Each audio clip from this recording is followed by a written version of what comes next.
વર્તુળનું ક્ષેત્રફળ પાઈ R square કેવી રીતે આવે છે તે જોઈશું પ્રેક્ટિકલી। જેમાં અહીંયા તમને દેખાય છે બેટા, આ શું દેખાય છે? વર્તુળ। વર્તુળનો પરિઘ શું થાય?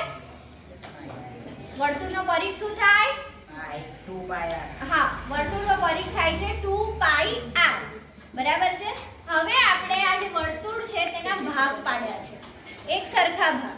તમે આવા ઘણા બધા ભાગ પાડી શકો છો, જેમાં અહીંયા આપણે ટોટલ 12 ભાગ પાડેલા છે, બરાબર। એટલે θ બરાબર 30 લઈ અને આપણે સરખા ભાગ કર્યા છે। હવે તમે જુઓ છો અહીંયા લાલ અને ગ્રીન કલર, એટલે કે લાલ અને લીલો કલર તમને જોવા મળે છે। હવે આના બધા ભાગને કાપીને આપણે અહીંયા ચોંટાડ્યા છે, જેમાં આ જે લાલ કલરની આર્ક છે, એટલે કે આ લાલ કલરની વક્ર સપાટી જે દેખાય તમને, વક્રતા અહીંયા તમને દેખાય છે। એટલે કે આ જે પરિઘ છે એ કેટલા ભાગમાં લાલ કલર દ્વારા વહેંચાયેલો છે? અહીંયા આગળ અડધા ભાગમાં।